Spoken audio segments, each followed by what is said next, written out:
The stupidity epidemic. Outsmart 99% of people with the power of positive thinking. Welcome to the stupidity epidemic. Outsmart 99% of people with the power of positive thinking. Let's be real for a second. The world feels like it's running low on common sense these days. It's like there's a global shortage of rational thought, kind of like toilet paper in 2020. But while others spiral in negativity, you've got a secret weapon: positive thinking. And no, we're not talking about unicorns, glitter, and fake smiles. This is practical positivity, grounded, focused, and designed to help you thrive while everyone else is stuck in a loop of burnout and brain fog. Let's kick this off by understanding what's really behind the chaos: emotional burnout. Understanding emotional burnout. Imagine waking up already exhausted, even though you got a full night's sleep. You feel irritable, unmotivated, and kind of like a piece of overcooked toast, burnt out and brittle. That's emotional burnout. It's not just feeling tired, it's mental, emotional, and even physical exhaustion that creeps in when life starts asking more from you than you've got left to give. Symptoms? Oh, they love to party. Chronic fatigue, cynicism, low motivation, and the classic "why do I even bother" mindset. Left unchecked, it affects your sleep, your mood, and your relationships. But good news? Burnout isn't permanent. It's a blinking warning light, not a dead engine.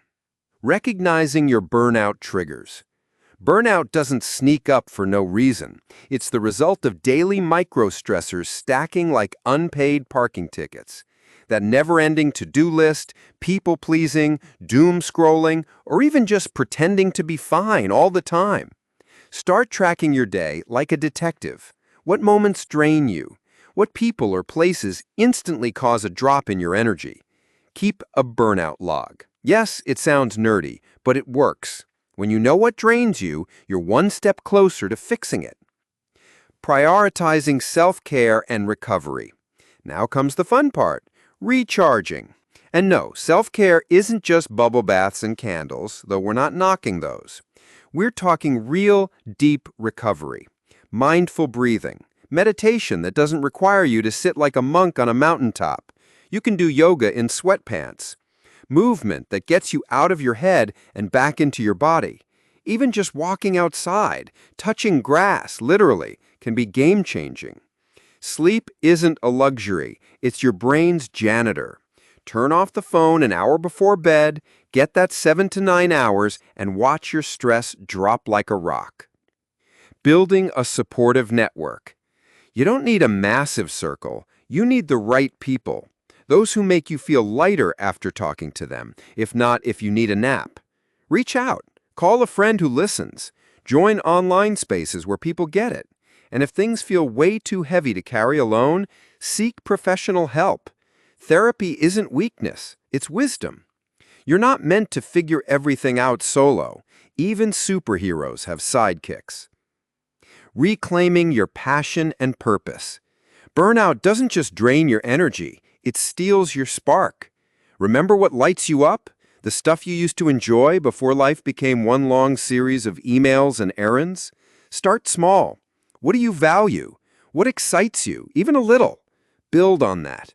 Set boundaries like your peace depends on it, because it does.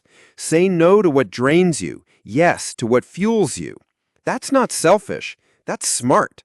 Purpose isn't found, it's rebuilt, piece by piece. You've got what it takes. So back to the big idea, the stupidity epidemic. Outsmart 99% of people with the power of positive thinking. It's not about being better than everyone. It's about being better than your burnout, your overwhelm, and your old mindset. It's about choosing clarity over chaos, optimism over cynicism, direction over drifting. In a world where emotional burnout is everywhere and negativity spreads faster than cat videos, you're choosing to rise above with thought, intention, and yes, a little humor. That makes you part of the 1%.